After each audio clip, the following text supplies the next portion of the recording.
I'd like to welcome all our participants to probably one of the most pivotal conversations that we've had throughout these 3 days of the 26th annual African American, and Caribbean Studies Summer Institute. This is the state of education from a Black student's perspective. As we're having this conversation around educational transformation, making sure that we integrate the experiences and the cultural perspectives of Black students. This is probably the most critical conversation that we have with Black students having their input. So we're going to reimagine schools, and if we're going to take an opportunity to create what we call a new normal, it is critical that in the center of that we have our student voice in the center of this conversation. So today I'm going to introduce an extremely powerful room of kings and queens that have come to bring their perspectives, and they're representing a huge student body. Here in schools, in our school district of Palm Beach County, we service and support almost 200,000 students, and among those 200,000 students, a little bit about 34% of them represent students of the African diaspora. All right, we're talking about a diverse group of students. And so one of the things that we need to start shifting when we say Black students, to understand that our Black students come with so much diversity, that we got students that represent Black people across the African diaspora. We're talking about Blacks from South America and the Caribbean, especially here in South Florida with a huge Caribbean population, that there's so much diversity in our Black student population. So without further ado, I want to have these young kings and queens to introduce themselves. So take it away, Sandra. Hi, my name is Sandra Elma, and I go to John I. Leonard. I'm going to be a senior.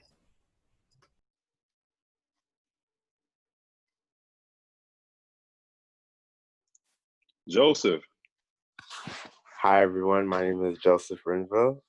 I just graduated from John I. Leonard High School, and I'll be attending the University of Florida in the fall, studying finance and African American studies. Oh, like that. Dakari. Good morning, everyone. My name is Dakari Holder. I recently graduated from Wellington High School, and I'll be attending college in Benedict College in Columbia, South Carolina, majoring in mass communications. Hi, my name is Trinity Steele. I'm 17. I go to Wellington High School, and I'll be a senior this year. Good morning, my name is Abigail Joseph. I just graduated Wellington High School, and I'll be attending Florida International University for nursing. Hi, my name is Zora Williams, and I'll be a senior at John I. Leonard High School.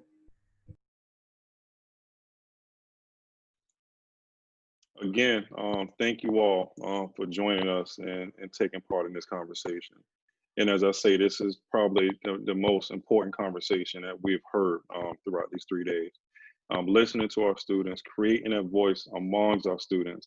And the unique thing about these students here, and one of the unique things that we have in Palm Beach County is that a lot of, in Palm Beach County, is on some of our high school campuses, we have something called Black Student Unions. And these group of students represent the Black student unions from 2 different high schools, if I'm correct, Wellington High School and also John I. Leonard High School.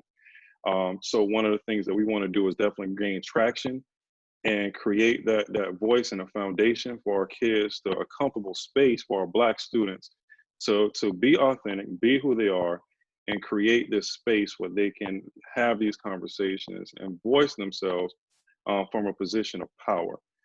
Because there are a lot of conversations that we have in education, especially in the administrative ranks, where we have conversations that we make decisions that impact students, but not one time are students mentioned or the input and the feedback of students are brought into the conversation. Again, as we're reimagining and creating a new normal for educational spaces, it is important that we keep students in the center of that. In education, we bring up a lot of educational theories, and we look at a lot of data to drive decision making in our schools. But I've always said the most critical and the most effective data that we'll ever have, and that we do have, is a data that's sitting right in front of us. We're talking about our students. It's walking, living, breathing data that we have and input.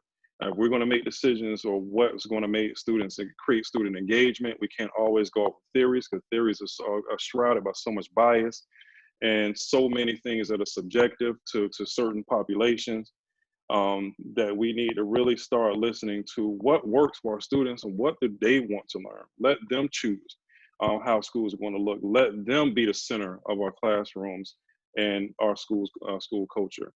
All right, so to kind of segue in this, and now our students are going to really start talking now and kind of giving their input. All right, and I want to kind of give all the audience members, let them in that first of all, our talking points were not created by me or my team. Our talking points were created by these students in this room right here. They were the ones who came up and developed these questions, and the reason I kind of handed it over to them is to make sure that their voices are authentic and their voices are heard. That is something they're not driven by me, but it's just something that this is their genuine concerns. These are some of their genuine issues that they're dealing with on campuses as Black students. All right, so the first one, all right, we're talking about integrating African and African American studies throughout the theme of this conference, right? So any of you can kind of take this first, right? Do you think Black history has been taught enough in your classrooms? Now, any of you all can kind of take lead on this one and just kind of jump in there. I would say that as far as Black history goes, that it has been set apart from our curriculum as Black students in like the public education system. Most of our history that speaks about Black history is either slavery, and beyond that would be some part of the civil rights movement. But besides that, it is not part of our curriculum. And if we want to learn about Black history, we have to set aside time in our days or set time in our lives to learn about the history that impacts us.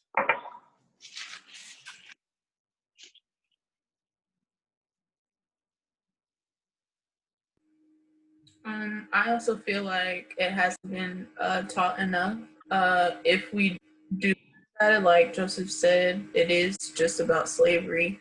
It'll be taught for a week, 3 days, and we'll move on. And I feel like Black history is part of American history. A lot of Black people have contributed to American society, a lot of Black entrepreneurs, business owners, and all that. So I feel like we should learn extensively about Black history.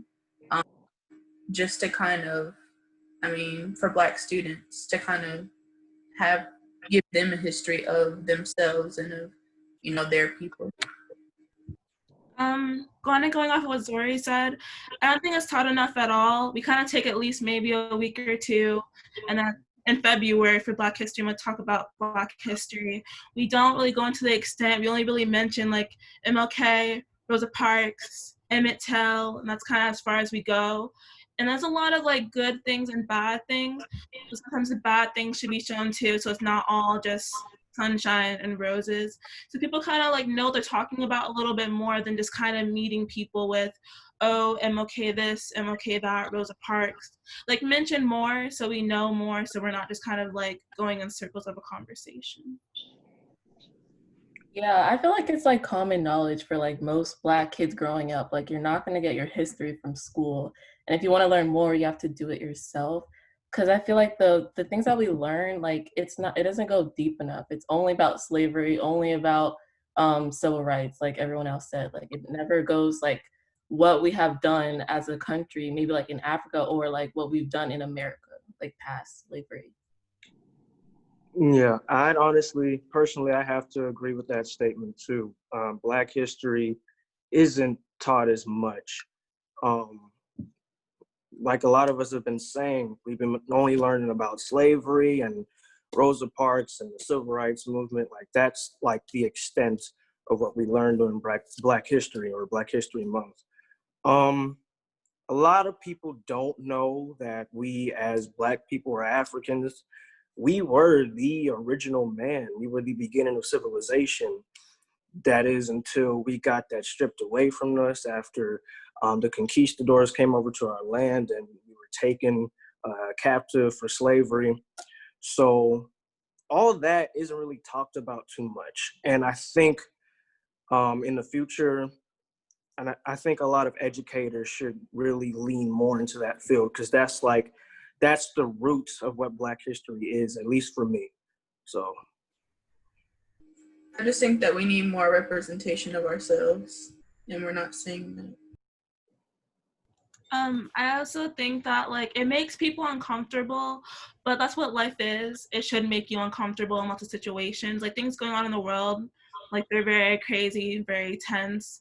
So I feel like if maybe teachers or like even students want to learn more about it, it'd probably make things a lot easier to really ease into like a further, more in-depth history of Black history.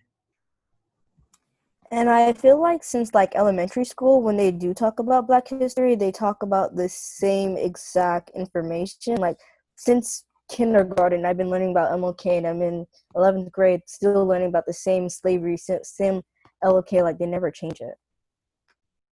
Yeah, with everything going on, like I honestly learned so much more than I've learned in my past years in school. Like I read this article that like there's actually some pictures from the civil rights movements that are in color, but we only see black and white because they want to like they want to disconnect this and make it seem like it was so far away when it wasn't. So yeah. speaking of that, I've happened to discover that we learn so much more from the people we happen to learn about in the schools rather than from learning more from our educators. Because, for example, Malcolm X, if you read the autobiography of Malcolm X, there's so much information in there that's been glossed over in front of us that we would have never learned in school. We had to learn that stuff on our own by reading books like that. So, we're so used to teaching ourselves certain things that we should know about, and I wouldn't say it's necessarily a good thing, but it's like a very common thing now.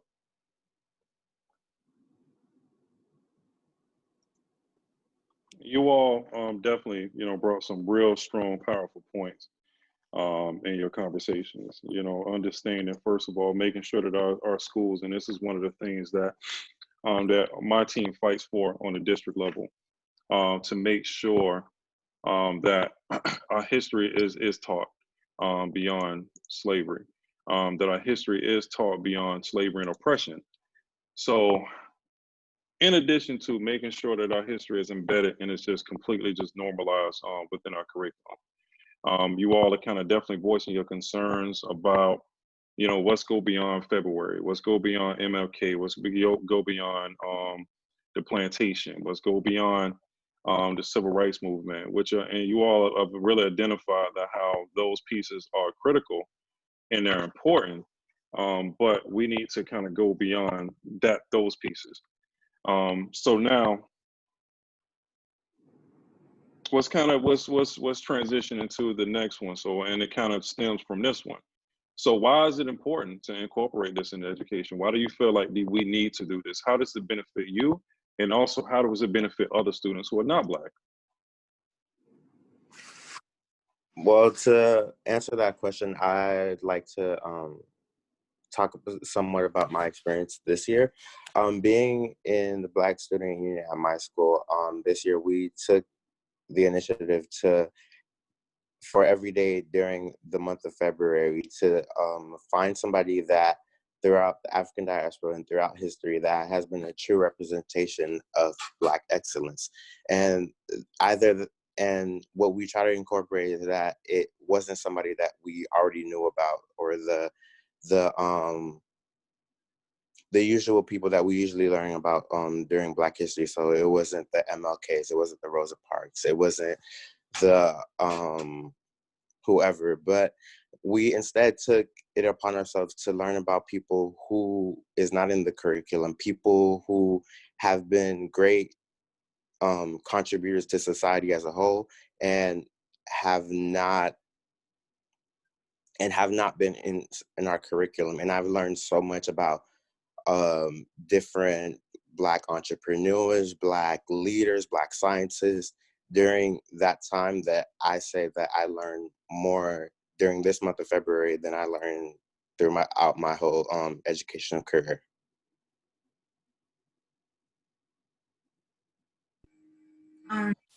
I think that it's important to learn about our history just so we have more representation for ourselves.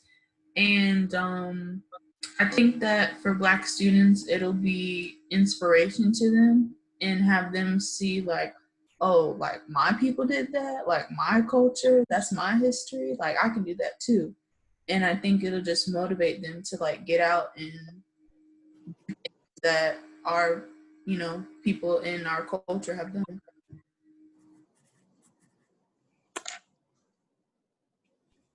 Well, I also feel like it's important because it's like that's your history, like it's a part of American history, like and growing up like Black in America, it's a different experience. So I feel like if you're not teaching people about Black history, like it's a problem because so many factors in America just revolve around Black issues and how they're not talked about and teached about.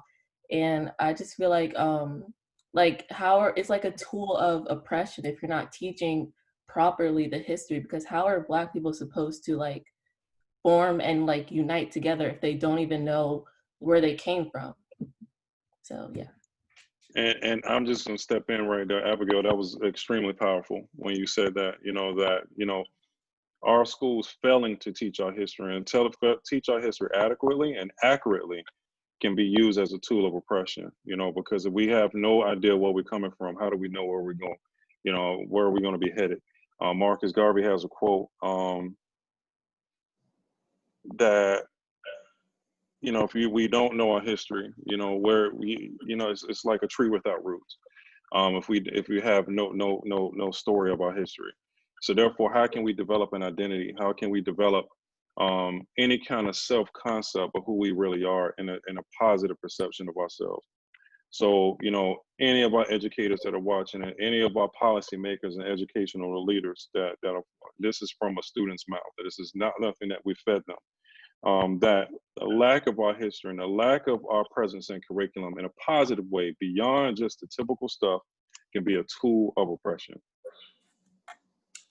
I also have to add on to what Abigail said a little bit and say that we actually are a big part of history as a whole, not just American history, but history, because like I said, we actually were the beginning of civilization. But why it's so important, I want to bring in music, because music is a great example. We were the people that really made or invented ragtime. Ragtime was like a very popular musical genre in, I want to say 1910s, 1920s. And then all of a sudden other people, specifically white folks, they started to, steal that and take that away from us and get ownership from it. Same thing with rock and roll. Like one of the originators of rock and roll was Chuck Berry. And you only see Elvis Presley dubbed as the king of rock and roll because, a lot of people may not know it, but if you do your research, you can see how many songs that he took ownership of or he stole from other Black artists. So it's not a joke when people say, or when people like me say that we are a big part of history, because we really are. So, yeah.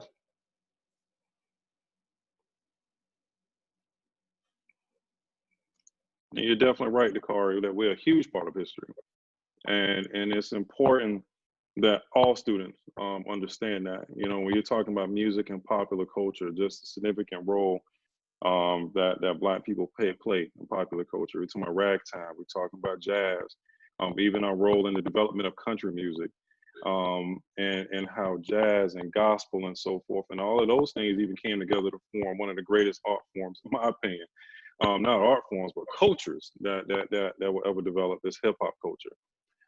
And also people understanding, just incorporating our history, incorporate elements such as music, which is not kind of, but it is embedded within our DNA as African people to be rhythmic. to express ourselves through rhythm and so forth, bringing those elements into the classroom. So it is extremely important that you definitely brought that point up, is like what presence that we have. You know, we're talking about the very beginning of civilization, how all life does come from Africa, the beginning of human civilization. And you know, I was even having a conversation on a radio show when, you know, the commentator made the comment, you know, and it wasn't out of harm, you know, talking about all the great Black athletes and musicians. But we need to normalize that, yeah, we're great, we're dope athletes, we're dope musicians. I just can't imagine what American culture would be like without the presence of Black people in the culture in Western Hemisphere, period. But we need to normalize the conversation when we're intellectuals, that we're great physicians, mathematicians, scientists, astronomers, cartographers, navigators, which if we start digging into our history and we normalize teaching our history, that everybody will understand that African people made those accomplishments. When you look at the Great Pyramids in Giza, you know, those were African people who created those pyramids. And there are other pyramids that exist throughout the world that African people were responsible for creating. So it's really that time that we not only integrate our history, but integrate our whole history. So Yeah. anybody else want to chime in, and why is it important? Abigail. Yeah, I feel like I feel like it's important because we're always learning about like how Black people are poor and this and that. But like I was reading about Black Wall Street, and there was a whole town of like successful Black businesses, and they were prospering just fine until, you know, the white people, they came and burned it down. Like they got jealous that Black people were having they were prospering and they were doing well, feeding in their own community, and they burnt it down. So it's like yeah, you're talking about how Black cities are poor and everything, but like how would they be if we wouldn't have like all the oppression built on us? Like there's so many like systematic laws that contribute to like, you know, Black people having like lower cities and everything, but you know, they never talk about like the statistics and the tactics that were enforced to keep them poor. So yeah, I feel like they never talk about the strength of Black people. And I feel like if you like look further in history, you take one chapter and just like say, hey, like despite all of this, Black people can do all of this. I feel like it'll just change so many people's mindset in history, period. Absolutely. And Joseph, you can definitely speak on this. I remember we did a workshop back in, I think, early November or something like that, when we talked about Black Wall Street. And I've even brought, as a matter of fact, Black Wall Street, the massacre that occurred in Black Wall Street, or Greenwood district of Tulsa, Oklahoma, was 2 or 3 days ago. It was 99 years ago. This week, that those people were massacred. And even the day before that, I had a gentleman who was saying, you know, if Black people behave, if there are certain conducts and etiquette that Black people are taught, that we won't have police brutality. Just don't break laws and police brutality won't happen. Black Wall Street is a good example when Black people are successful.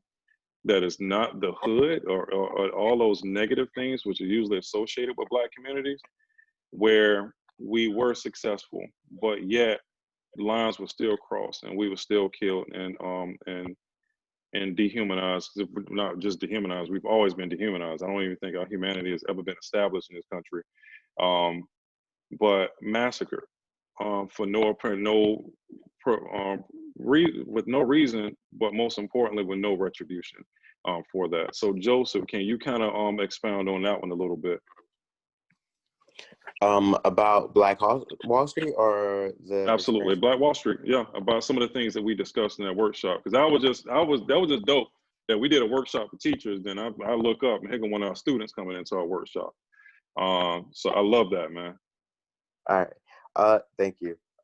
With the whole with what I learned that day, it was that there existed the Greenwood district in Tulsa, Oklahoma, where there was Black entrepreneurs, businessmen, doctors, lawyers, and all these successful Black people who owned businesses and lived in their own town and were prospering by themselves. And a situation came where a black man was accused, I believe, was accused of raping or assaulting a white woman, and it became a whole black and white issue that led to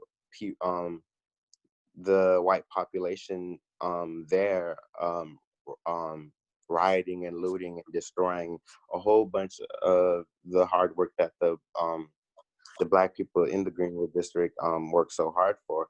And seeing that for the first time, I was just like, I was in shock, not because it was destroyed, but the fact that that existed. Before that workshop, I didn't know that there was such a thing where black people were prosperous by themselves, that they were had their own community, their own established town where they did not need the help of outside outside society, and they were being successful by themselves.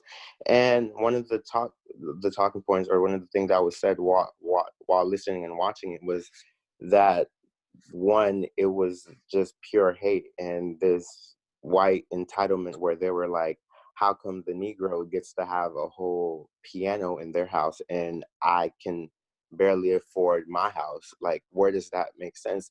And seeing that, it's just a way of keeping black people oppressed, where they can't stand to see where we can do it all by ourselves. And it's this jealousy and this hatred where they hate to see us doing well. And I would like to say that despite all of this, black people, despite racism and oppression and all of that, black people still have been successful. And I asked the question after the whole workshop, and I was like, where is Black Wall Street today? And come to find out, there are many instances where this same situation happened, and that's a question that I'm still trying to find out.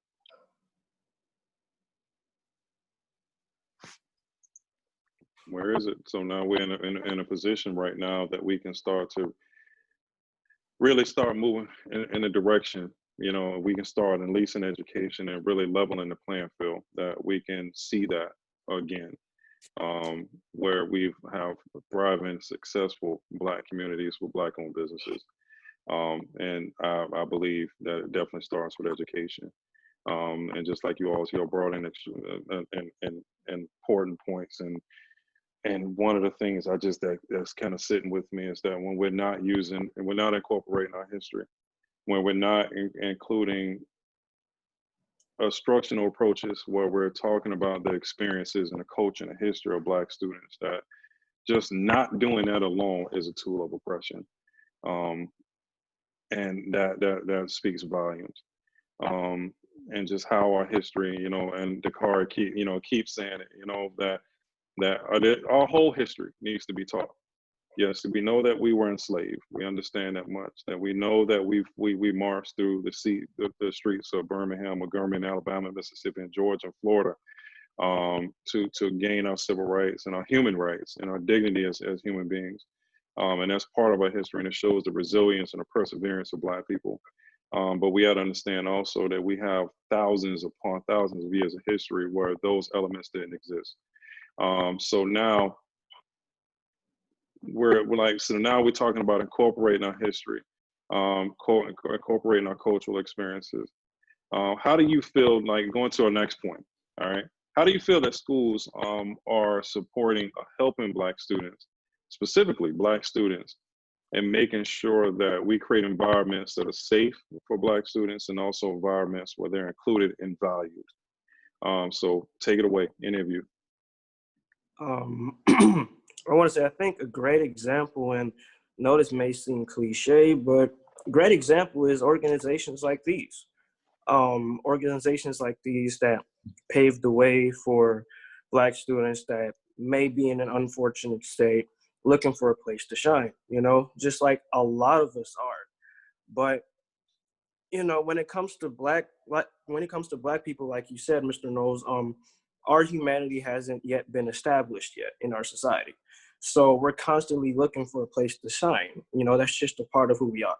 So I really do appreciate the fact that we have organizations like these that pave the way for us to, elevate as human beings, and tend that tend to give us more knowledge on, where we come from and our origins. So it's organizations like these. I feel like definitely every school has to have a BSU, a Black Student Union. Like that's probably the number one place for Black kids. I mean, like it's like not all Black kids go, but at least it's there, and it's like showing support for the community at your campus on school. And I feel like your school has to support it and support the events that Black Student Union comes up with. Like our school, we did a showcase for Black excellence, and we did a mural. So yeah, I feel like having a Black Student Union and having a school that supports it is important.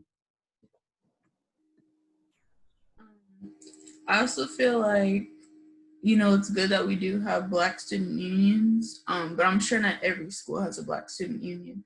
And I'm sure that like the principal or the school district doesn't push to have a Black student union for every school.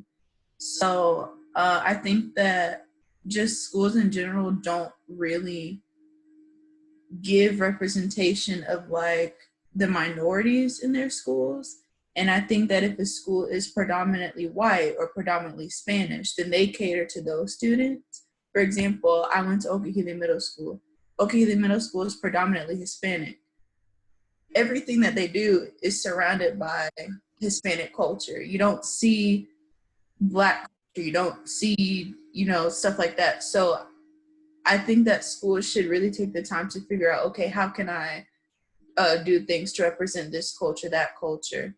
And I think that's really important so that students can have that representation and they can be inspired to kind of follow in their culture's footsteps with the Black entrepreneurs, business owners, So I think that representation will be good for students.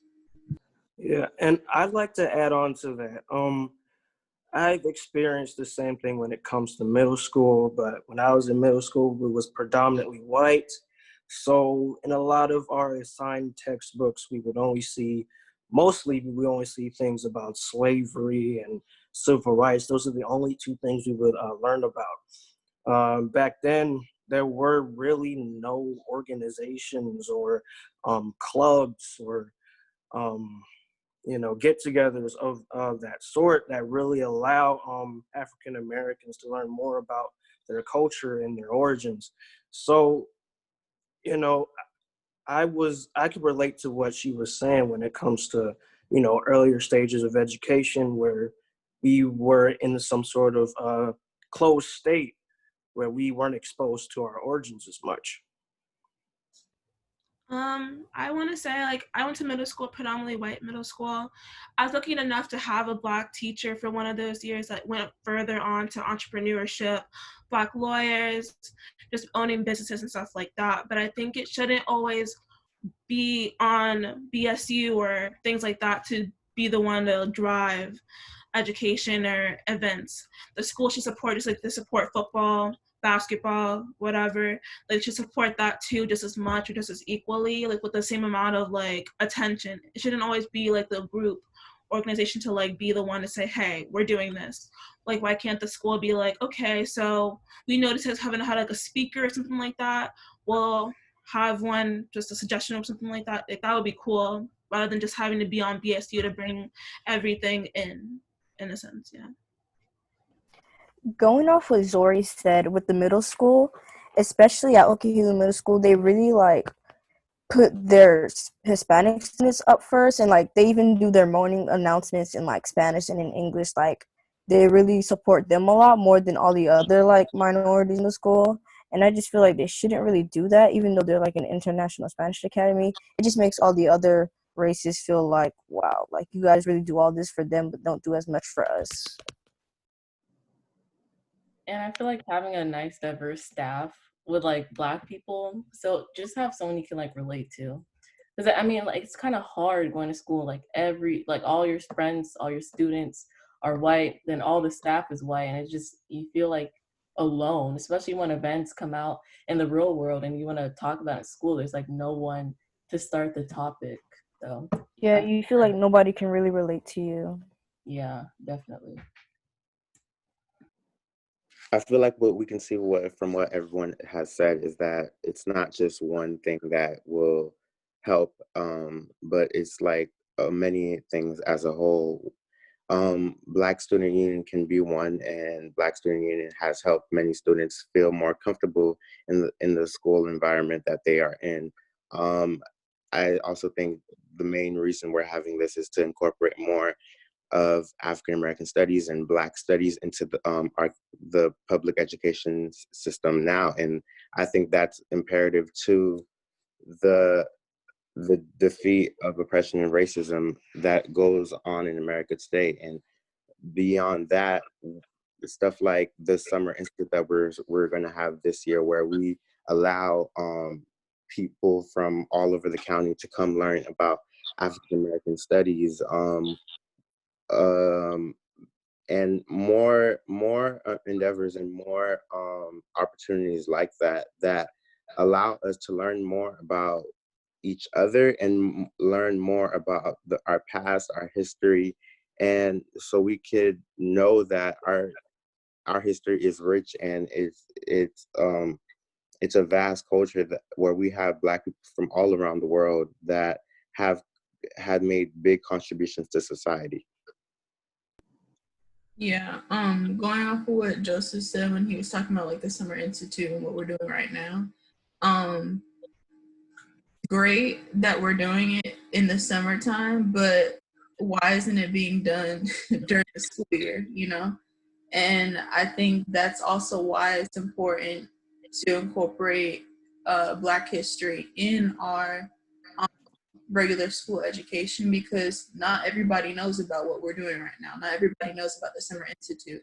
Not everybody can do things in the summer. Not everybody has a laptop where they can come online and, you know, do this. So I think that incorporating Black history in education, it'll just open up students' minds and kind of expand on Black culture, Black history that is American history.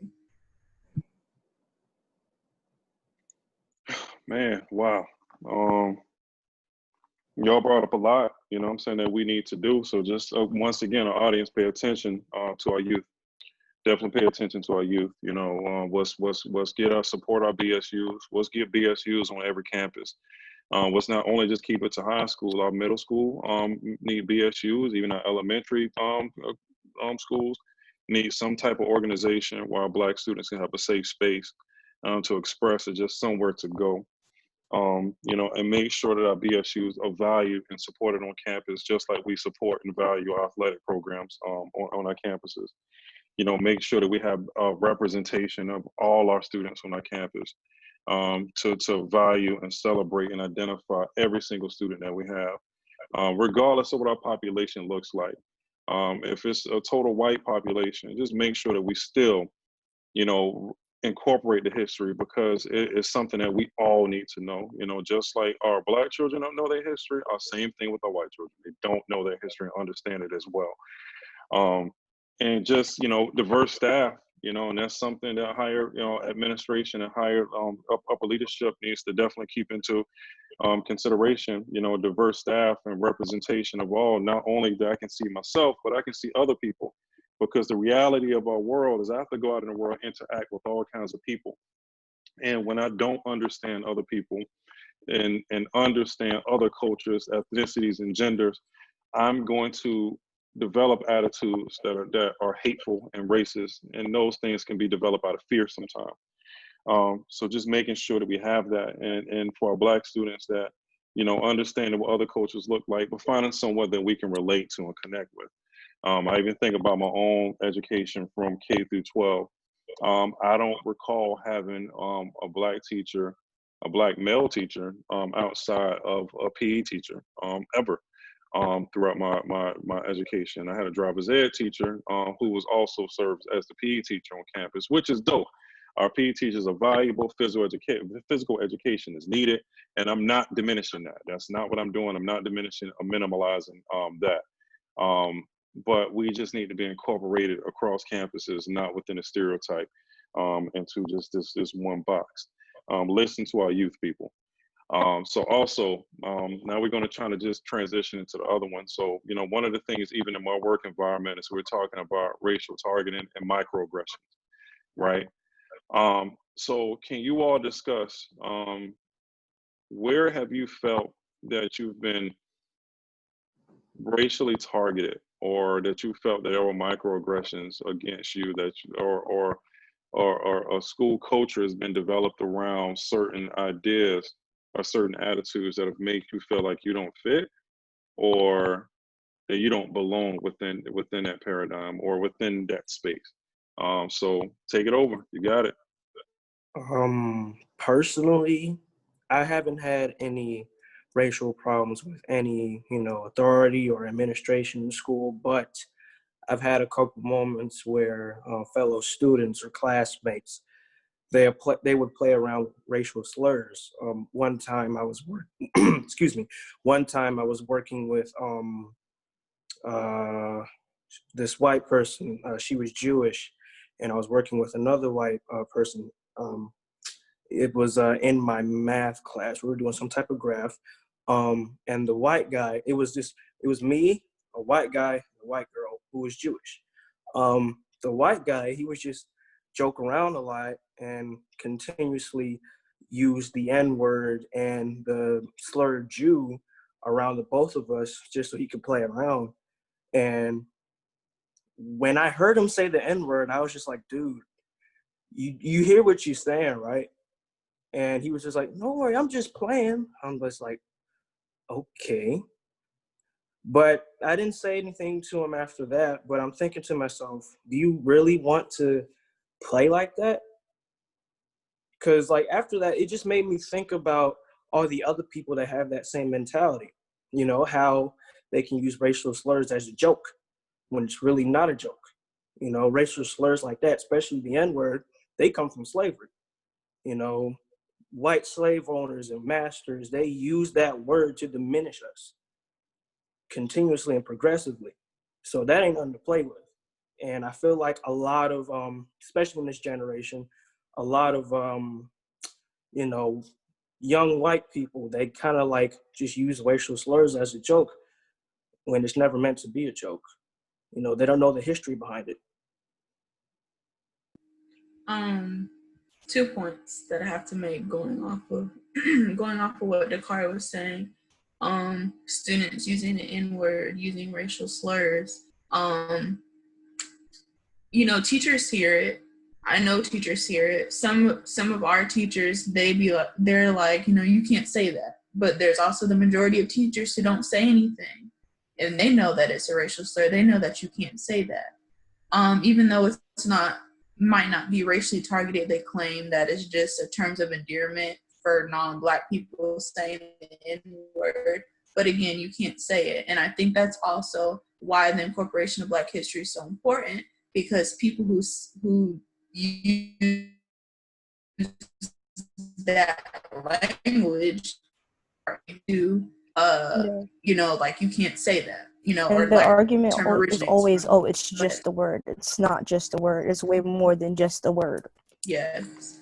And again, with the racially targeted point, I haven't been racially targeted personally, but Black students in lower level classes or in regular classes, those students tend to say that they feel like they are racially targeted, and this is an assumption. But I do think that teachers, especially white teachers, when they have Black students in lower level classes, I think that they tend to generalize Black people and think that, oh, we're less intelligent, or, oh, like they're not smart enough, this and that. So I think that in lower level classes, those students are racially targeted.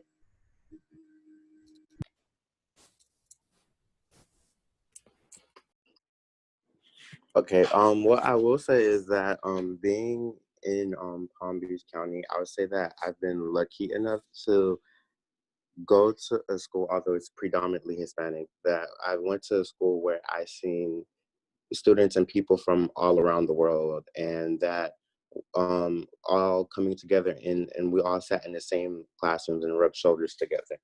But I will say this past year, I had, it might all be in my head, but I had this experience where I felt very uncomfortable. Where we were, it was a lunch in or like a dinner for the students who were chosen as our school to represent our schools in the Pathfinders lunch award ceremony, and we were sitting um, at a dinner at Olive Garden having a dinner, and it was just an uncomfortable situation where I like every little thing that I said was like there was something there was something that was brought up that had to do with race, although I wasn't speaking anything about race. So like there was two things, for example, it was more things, but these two stayed in my head where I was like, we're talking about the bread from the Cheesecake Factory, and I was like, "Oh, have you guys ever tried the black bread from Cheesecake Factory?" And someone was like, the black bread. What are you talking about? The black bread? Are you racist?" And I'm like, "What?" And then and then in that same instance where they began to have a conversation about the fact that I never brought it up. The conversation started to be about, doc people are trying to say that Dr. Seuss is is a racist, and that the pictures and comics and the books that he made have racist ideals to them. And then like they all like I feel like I was in a place where I had to choose between, do I want to inform these people of what they're doing wrong and how they're making me feel uncomfortable, or do I just want to not seem to be that angry Black person that they always try to stem us to be. And it was a very uncomfortable situation for me that I had to get up and leave and go to the bathroom for a while, because I just, to clear my head, because I didn't want to be any of those at that moment. And I feel like it's because people are not taught about their implicit biases or about a history that is beyond theirs, that they think that like they have to play victim when it comes to situations like this. And it was just an uncomfortable situation for me, to say the Yeah, least. yeah, I have to add on to that. Recently, not recently, but in my school area in Wellington, I had this happen to me. So I'm in the theater troupe. I love theater. I always love theater. Um, this was like during one of my classes. We were sitting together in a dressing room, just chilling out, having conversations and whatnot. And then one of my friends, who I don't normally call a friend like that because of this, he was sitting beside me. He had this little cowboy hat on, and he was pretending to be a redneck of some sort. And he really took it pretty far, to the point where he actually said the N-word with the hard R. And I'm just like, dude, you might want to chill out. And he was telling me how he doesn't care. Oh, it's just a word. He doesn't care. And I'm just like, okay, I hear you. I hear what you're saying. And I just had to distance myself away from him after that, because it doesn't matter if you're joking around or playing yourself as a redneck or not. You obviously don't know the history behind that word if you're using it in a playful manner. So what's the point, you know? And this happens all the time. Going off of the Oh, go ahead, go ahead. Okay, going off what Dakari was saying, this is one of the reasons why we need Black history incorporated throughout our entire curriculum, so people won't be able to say things like, "Oh, it's just a word," and they'll just like stop using it completely, because it's definitely not just a word. And personally, I feel like I haven't faced any type of like racial oppression or anything from my teachers that I've had, but I've also been in situations where I feel uncomfortable because I'm like the only Black person. I can't really relate to what they're talking about, especially when it comes to like award ceremonies and rewards and like dinners and stuff like that, because I'm usually like one of the only Black people there because of stuff like that, and I just feel uncomfortable sometimes in those situations. Yeah, I feel like for me, although like you haven't like I haven't personally felt like racism from my teachers, like you still like for me, I feel like in order to like not fit the stereotype, um I'll like overdo like being like polite and nice and saying, good morning, like how are you? Like I would try to like not give them a reason to think the Black stereotype of like ghetto, like things like that. So I feel like, and like that's how I felt growing up, because I grew up in like Loxahatchee was like even more white than Wellington in my opinion, because they call themselves redneck. So like that's just where I grew up from. So I would, like being like the only Black person, I always felt like I can't be the stereotypes. I always felt like I had to like put pressure on myself to be better. I don't know if that's like I was talking to my Black friend about it. She kind of had the same experience. So I feel like that was what I went through, like went while I was growing up. I feel the same way. I always felt the need to like try to change the way I am or change the way I talk when I'm around a certain group of people, especially when it's like a large group of like white people or something. Like I always have to feel like I have to like normally when I speak with my friends I'm a certain way, but I just feel like I can't be that way when I'm with these group of people. Like they're gonna look at me crazy, they're gonna look at me funny if I do act this way. And I feel like being in higher classes, I feel like you see less and less of other Black kids.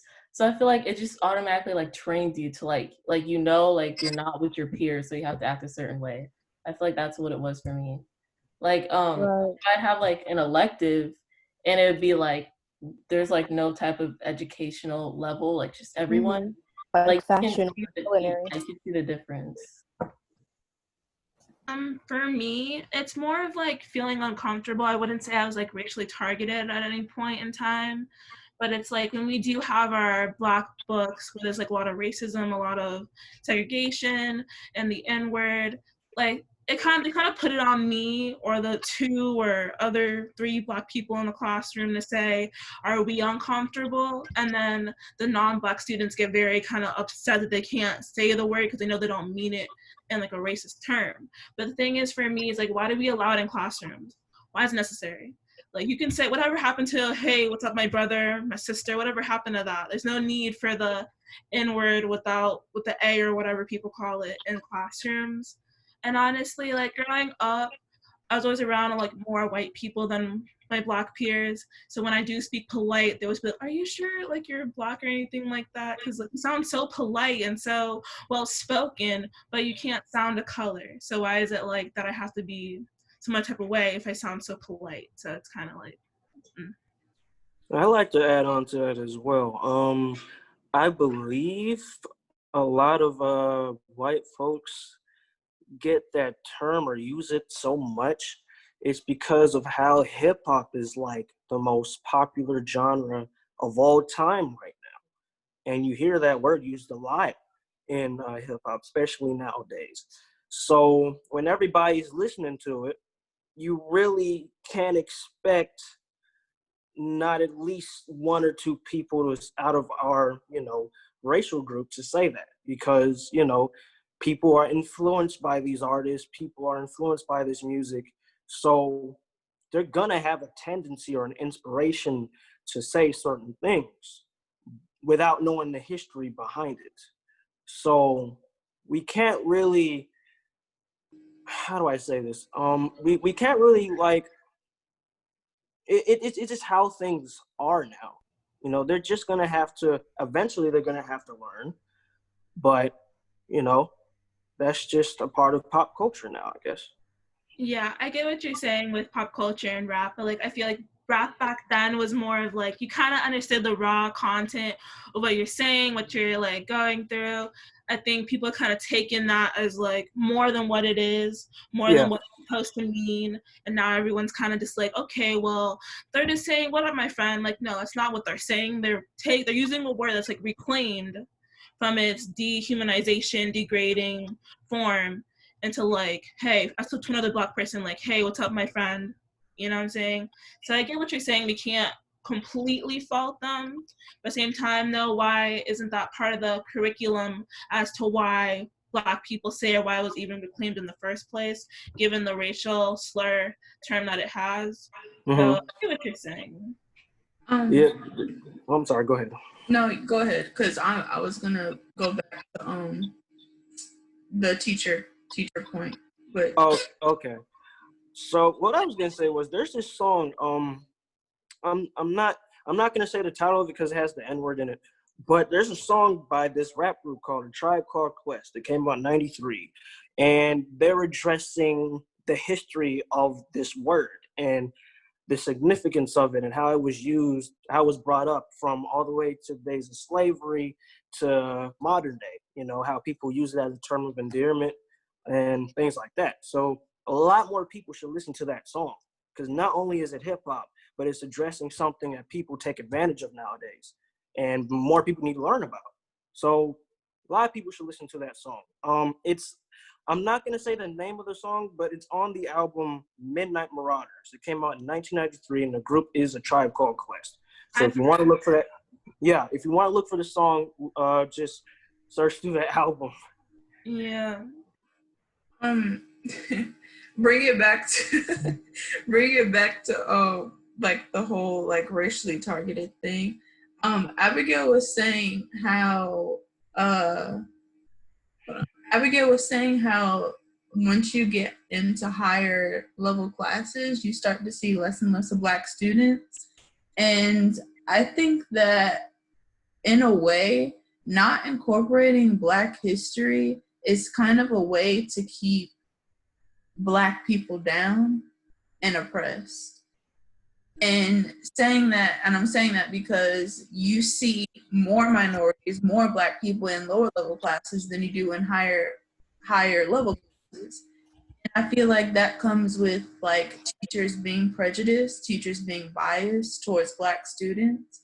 And I think that teachers should go through like a training, basically, like to learn how to deal with, I guess, racial conflict, you know, like non-Black students saying the N-word, like how to deal with stuff like that, and how to not bring in their prejudice mindset into the classroom. Like I feel oh, sorry.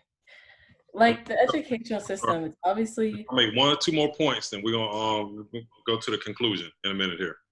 So go for it. I feel like the education system, it's obviously built for like white girls. So I feel like Black people trying to like go into it, I just feel like it's already a step back. So I just feel like what Zori said, like there should be some type of workshop because like obviously like we're not gonna have like the same mindset of going in. Like there's obviously like Black people that struggle more, Black students that struggle more. So they shouldn't just be put in lower level classes because of that, and the white kids just be put in like higher honors, ACE, things like that. So yeah, I just wanted to add that. I feel that if Black students would talk about like a lot of more successful people, they would be motivated to be successful as well. Like they're gonna be like, oh, I can see they can do this, I can do this. Like especially in like different like type of subjects like algebra, like math and science and history. They're gonna be like, oh, they can do this too. And if I'm actually interested and I see that another Black person was able to do it, I might be able to do it, which could push them to be in high level classes as well. Once again, y'all really hit home. A lot of powerful points throughout this presentation. We're talking about being uncomfortable, that you all mentioned, about your own discomfort. So, you know, to our teachers and to our our principals, our leadership, or any district personnel that is watching this video or watching this presentation, just listen to what they're saying. In a lot of conversations that we're talking about equity, conversations we bring in racial equity specifically, and we're talking about, you know, transforming our schools, that we're always talking about the discomfort of some of our white people throughout the district. But we have Black students right here that are expressing just how uncomfortable they are, just on campus. And this is just a small drop of our total population throughout our district. And matter of fact, we have people that are probably watching from all school districts. Same thing throughout your school districts throughout this country. We need to examine our implicit and explicit biases and really evaluate and be honest with those and be transparent about it, and just change the way that we approach education and change the way that we teach our students. You know, we have a group of students right here that are asking, you know, to make sure that their history is represented, their entire history is represented. And by us not having that within our school systems is a tool of oppression, and it's a way to keep us down and perpetuate racism, perpetuate poor self-image among Black students. You know, one of our queens in here just said about, you know, she felt like the school systems are designed to teach white girls, and that's the straight truth. You know, that's why there's no coincidences when we start desegregating and look at subgroups that are Black boys are at the bottom of achievement in every school district.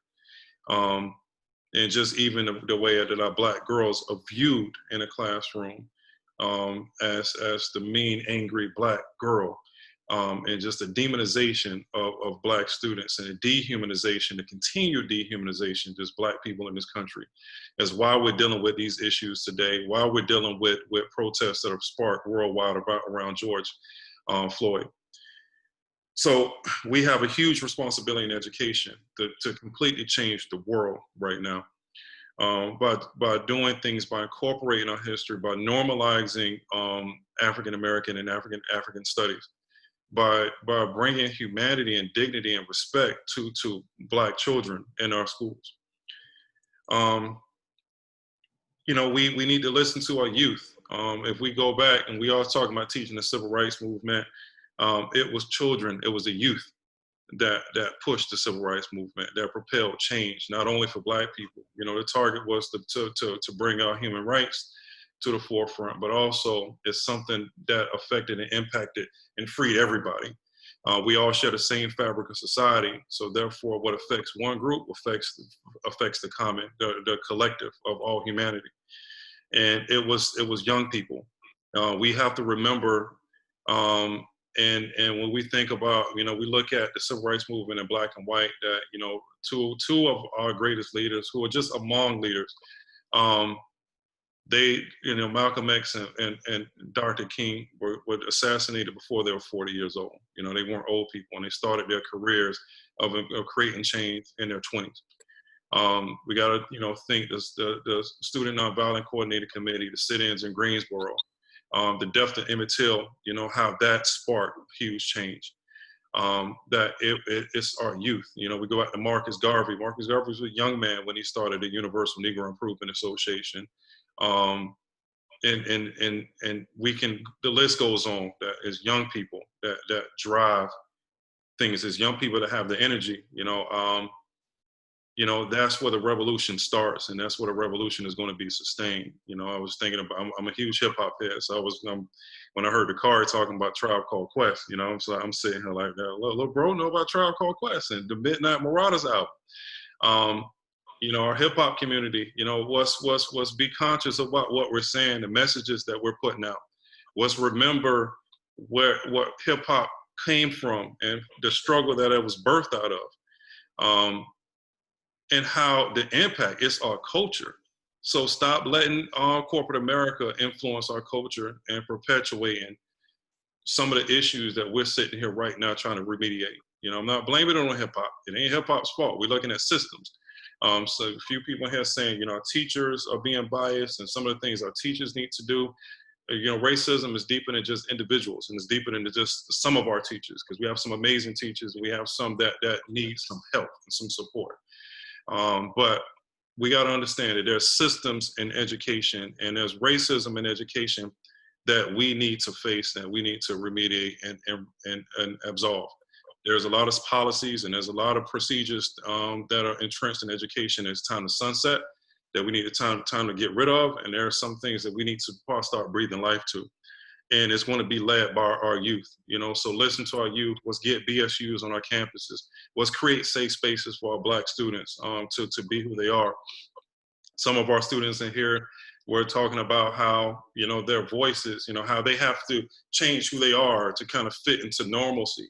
And, you know, why can't we just be in a space and just be who we are authentically as Black people, and just let's not convert or assimilate to the larger culture of being white to be accepted and be normal. And also, you know, look at systemic issues. You know, we're talking about, is it our teachers that's just what's blocking our students from getting into accelerated higher level courses, or systems that are stopping our Black students from attaining the innate power and intelligence and knowledge that is within all of you. So we need to start looking at systems. And how do we start looking at systems? We need to keep student voice centered. And as we reimagine education and create a new normal.